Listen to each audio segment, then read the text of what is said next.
Ito yung mga ano natin, recovery machine, no? So ituturo natin yung process kung paano mag-recover ng refrigerant. So ito yung suction, ito yung discharge,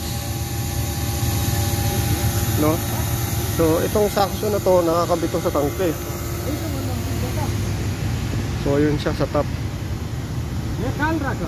Tapos ito yung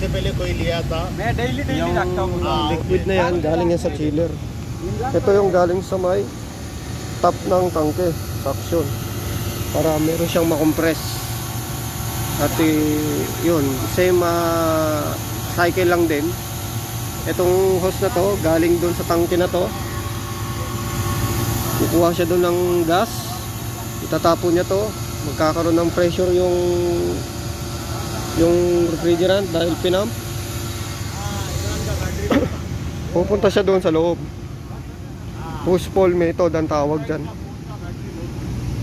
no? Mas madali yung ganitong process na recovery kasi hindi siya maraming inaano, maraming bling-bling gaya ng mga ibang chilled water na ginagamitan pa na recovery. Ito wala na. So yun ang advantage niya lang. So ito siya ngayon. Pakita natin yan, mga kamaster. So ito yan, itong nasa top, ito yung nakadikit sa may ano, ay nakakonect sa may discharge. Yan, kung hawakan mo to, medyo mainit-init, no? Ito naman, yung dalawang yan, nakakonekta yan dito sa ilalim, pati yung kabila.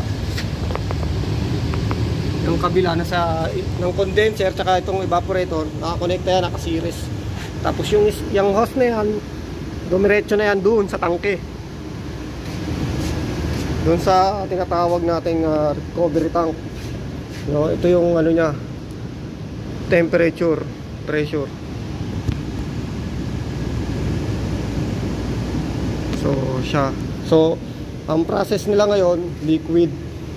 So tinatransfer nila yung liquid doon sa recovery, no? Ito tatandaan ninyo, ito yung galing sa may paglabas ng condenser, sa condenser side to, kaya mainit to, may pressure to para itulak niya yung refrigerant papunta doon, pupunta niya doon sa recovery tank.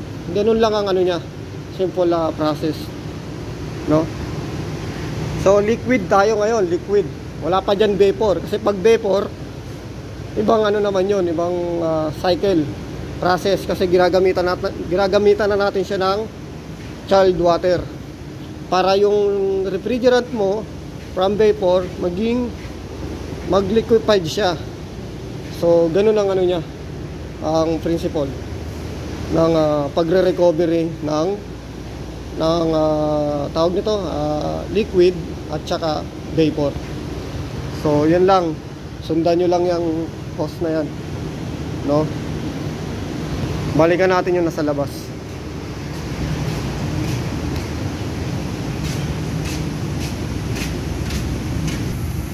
Ayan siya, mga kababayan.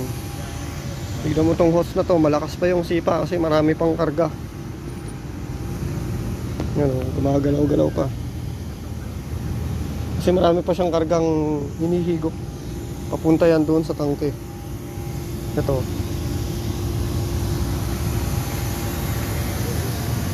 yan, galing to sa chiller.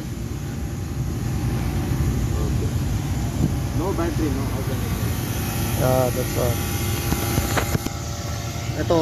Ito yung nasa ibabaw ng evaporator. Ipupush niya yung refrigerant, ililipat niya dun sa tangke. So yun yung recovery machine dito na isang sample namin.